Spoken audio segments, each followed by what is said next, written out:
स्वागत है आपका हमारी सीरीज भारत के चादर कुंभ और केडियम में, और हम कर रहे हैं महाकुंभ दर्शन आपके साथ। सेक्टर 1 आए हैं, नमामि गंगे की ये प्रदर्शनी लगी हुई है। आइए अंदर चलकर देखते हैं, लेकिन उसके पहले मैं आपको बता दूं कि जिस तरीके से शरीर पर रक्त का प्रवाह होता है या ब्लड सर्कुलेशन होता है, उसी तरीके से भारत की आत्मा में नदियों का प्रवाह है। और ये समझने के लिए आपको ऐसे एग्जीबिशंस पे जाना चाहिए। गंगा किस तरीके से हिमालय से निकलकर कहाँ कहाँ जाती है और किस तरीके से उसको साफ सुथरा और स्वच्छ बनाया जा रहा है, ये सारी चीज़ें अंदर दर्शाई गई है। आइए अंदर चल के देखते हैं। जब आप अंदर एंटर करेंगे तो आपको इस तरीके से आपको ये पूरा विजुअल्स देखने को मिलेगा। और जिस तरीके से हमारे पुराणों में वर्णन है कि गंगा जो है शिव जी की जटाओं से निकली है, कुछ इस तरीके से उसका रेप्लिका यहाँ पर बनाया गया है। हर एग्जीबिशन की कुछ ना कुछ स्पेशलिटी है। जब आप यहाँ पर नमामि गंगे के एग्जीबिशन में आएंगे तो ये वाला कॉर्नर आपको अट्रैक्ट करेगा। अगर आप बुक लवर हैं तो यहाँ पर आप घंटों फ्री में बैठकर किताबें पढ़ सकते हैं, और इस क्यूआर कोड के माध्यम से कहीं से भी किताबें पढ़ सकते हैं। बहुत सारी किताबें इस पर टोटली फ्री ऑफ कॉस्ट है। आइए इसके बारे में भी जानते हैं। नमस्कार, मेरा नाम आशीष राय है। मैं national book trust, ministry of education, government of India की बॉडी जो है, मैं वहाँ से हूँ।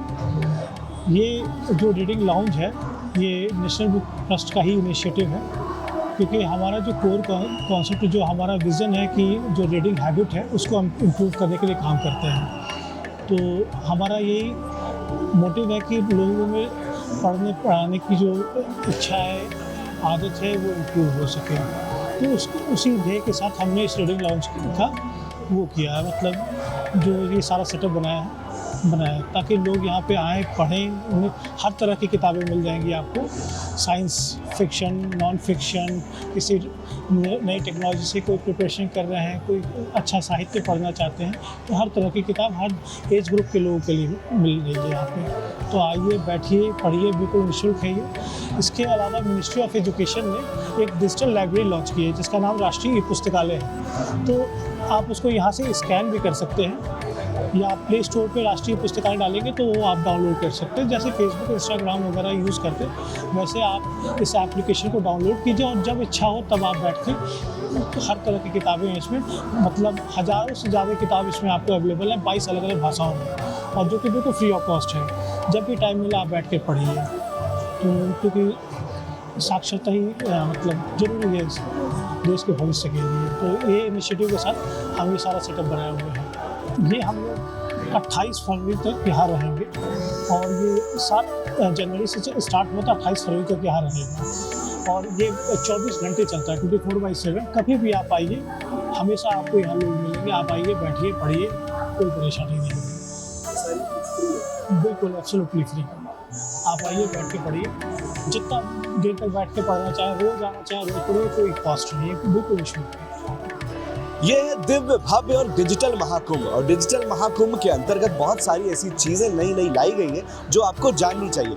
अभी हमें नमामि गंगे के एग्जीबिशन में, और वहाँ पर हमको ये क्यूआर देखने को मिला है, जो कि एनबीटी यानी नेशनल बुक ट्रस्ट इंडिया के अंतर्गत आता है, मिनिस्ट्री ऑफ एजुकेशन के अंतर्गत आता है। आप इस क्यूआर को स्कैन करेंगे तो इसके एप्लीकेशन में पहुँचेंगे, और इसके एप्लीकेशन डाउनलोड करने के बाद आप हज़ारों लाखों किताबें फ्री में पढ़ सकते हैं। कहीं से भी आप एक्सेस करके उन किताबों को पढ़ सकते हैं। बहुत सारी किताबें यहाँ पर डिस्प्ले पर लगाई भी गई है। साथ ही इस क्यूआर को स्कैन करने के बाद आप पहुंच जाएंगे इनके एप्लीकेशन पे, और वहां पर अपने आप को रजिस्टर करने के बाद आपको मिलेगी ढेर सारी किताबें। बुक लवर है और डिजिटल महाकुंभ एक्सप्लोर कर रहे हैं आप, तो ये बात आपको जाननी चाहिए। पौराणिक मान्यताओं के अनुसार गंगा का 100 बार स्मरण करने से, हर हर गंगे, जय गंगा मैया करने से बहुत सारे पापों का नाश होता है और बहुत सारा पुण्य फल मिलता है। इसलिए यहाँ पर बहुत सारी ऐसी चीज़ें लिखी गई, अद्भुत गंगा, जीवनदायिनी गंगा, जो कि ये सच है। क्योंकि भारत की नसों की बात करें और उस प्रवाह की बात करें तो गंगा का प्रवाह है, और भारत की आत्मा इन्हीं सारी चीज़ों पे पाई जाती है। तो आइए देखिए कि किस तरीके से यहाँ पर डिस्प्ले करी गई हैं चीज़ें। और जो सबसे ज़्यादा अट्रैक्टिव चीज़ मुझे लगी और आपको भी जाननी चाहिए, वो है कि प्रयाग नगरी में हम हैं, और पंच प्रयाग क्या है कि गंगा गंगोत्री से निकलती है और किस तरीके से आगे बढ़ते हुए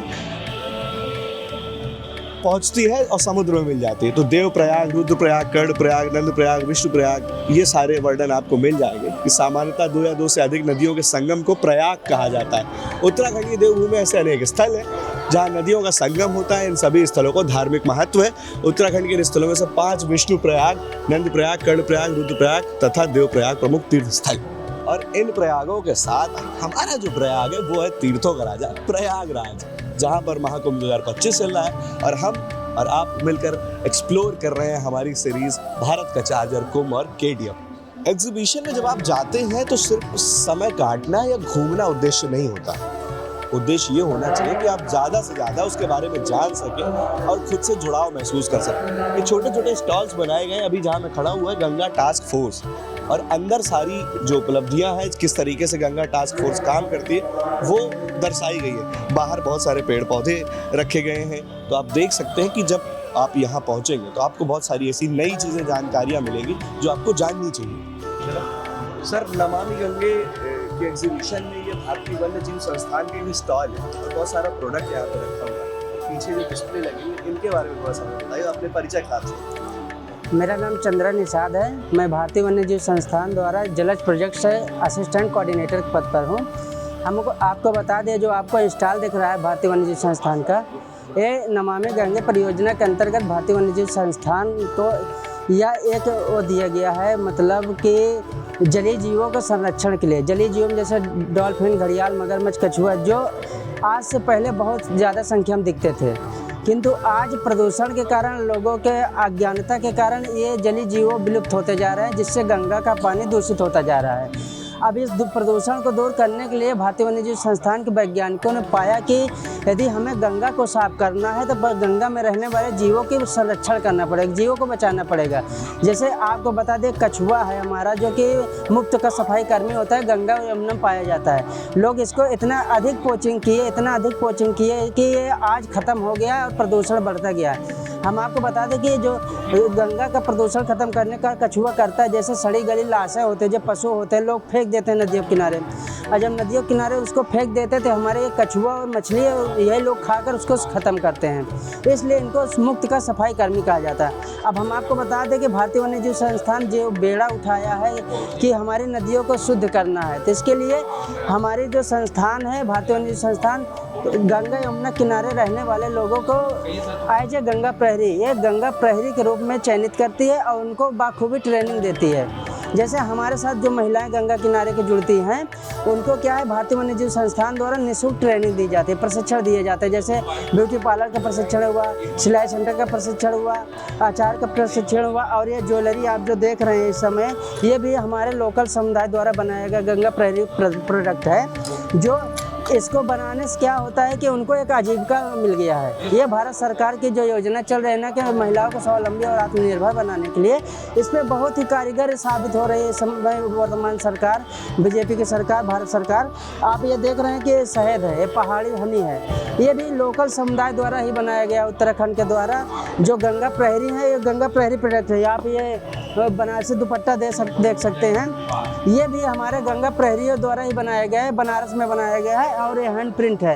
आपको ये अहम चीज़ दिखा दे, जो हमारे जलीय जीव हैं, जैसे डॉल्फिन राष्ट्रीय जलीय जीव का दर्जा दिया गया है, तो हमारी टीम ने, गंगा प्रहरी ने, इसको क्या है कि साड़ी में भी वही जलीय जीव बना दिया, आपको जितने स्टाइल में दिख रहा है। इसके अलावा मैं आपको बताना चाहता हूँ, ये हमारे भारतीय वन्यजीव संस्थान द्वारा कुछ आपको ये इंस्ट्रूमेंट है जो आपको लोगों को जागरूक करने के लिए काम आता है। इसमें सारी डॉल्फिन से संबंधित बातें लिखी हुई, राष्ट्रीय जलीय जीव हमारी है, इनका संरक्षण करना क्यों जरूरी है, क्या इसका महत्व नदियों के लिए, इन सब सारी बातों का ध्यान रखते हुए भारतीय वन्यजीव संस्थान ने महाकुंभ प्रयागराज में एग्जीबिशन लगाया हुआ है, जिसमें यहाँ सैकड़ों लोग आते हैं। उनको हम लोग अवेयर करते हैं जलीय जीवों के संरक्षण के लिए, नदी के स्वच्छता के लिए, पॉलीथीन मुक्त के लिए, और जो हमारे गंगा प्रहरी द्वारा प्रोडक्ट बनाए गए हैं उनको मतलब दिखाते हैं कि ये आज आजीविका का स्रोत बन गया है। जो हमसे जुड़े हुए लोग गंगा प्रहरी है।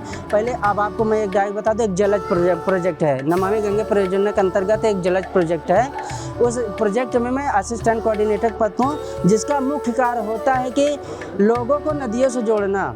जो समुदाय की महिलाएं या पुरुष हैं, उनको नदियों से कैसे डायरेक्ट जोड़ा जा सकता है। अभी हम सफाई के नाम पर लोगों को ले जाएंगे तो हमारी सफाई में शामिल नहीं होंगे, लेकिन जब हम उनको फ्री में ट्रेनिंग दिए, उनको आजीविका का साधन दिया और उनको रोजगार दिया, तो आज हमारे साथ हर गांव के, हर नदियों के किनारे के लगभग कई सैकड़ों महिलाएं जुड़ी हुई हैं, जो हमारे इस योजना भारतीय वन्यजीव संस्थान के स्वच्छता की योजना है, जलीय जीव संरक्षण की योजना का कारगर करने में साबित हो रही हैं। देखिए, जो ये जो हमारी जो नमामि गंगे परियोजना है, इसके अंदर हमारा ये ICR भारतीय कृषि अनुसंधान परिषद, central inland fishery research institute, केंद्रीय अंतरस्थलीय मत्स्यिकी अनुसंधान केंद्र। तो हमारा क्या काम है, हमारी जो देसी मछलियाँ रोहू, कतला, नैन, कालबासु ये जो ख़त्म हो रही हैं, और विदेशी मछलियाँ जैसे कि कामन, कार्प, टिलापिया, ये सब गंगा नदी में आ गई हैं और हमारी देसी प्रजाति ख़त्म होती जा रही है। तो नमामि गंगे के अंतर्गत इस परियोजना में हमको देसी मछलियों को बढ़ाने के लिए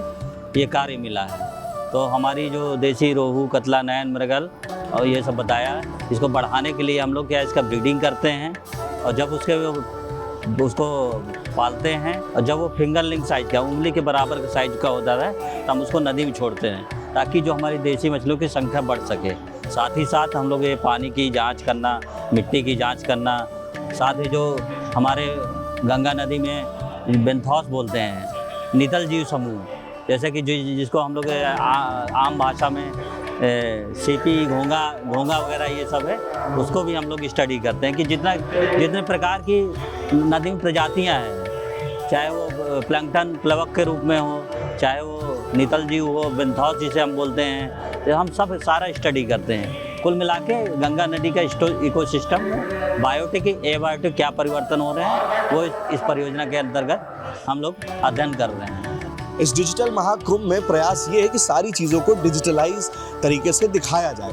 जैसा आप जब किसी भी एग्जीबिशन में जाएंगे तो ऑडियो, वीडियो, विजुअल्स के माध्यम से आपको वो सारी चीज़ें बताई जा रही हैं। छोटी स्क्रीन लगाई गई है, बड़ी बड़ी स्क्रीनें लगाई गई हैं। अभी यहाँ पर इस स्क्रीन पे एक फिल्म दिखाई जा रही है जो कि नमामि गंगे प्रोजेक्ट के अंतर्गत बनाई गई है। इसके साथ साथ प्रयाग की महिमा भी यहाँ दर्शाई गई है। द्वादश माधवों का ये शहर है और द्वादश माधवों का किस तरीके से यहाँ पर वर्णन है, किस पुराण में वर्णन है, ये सारी चीज़ें आपको देखने को मिल जाएंगी।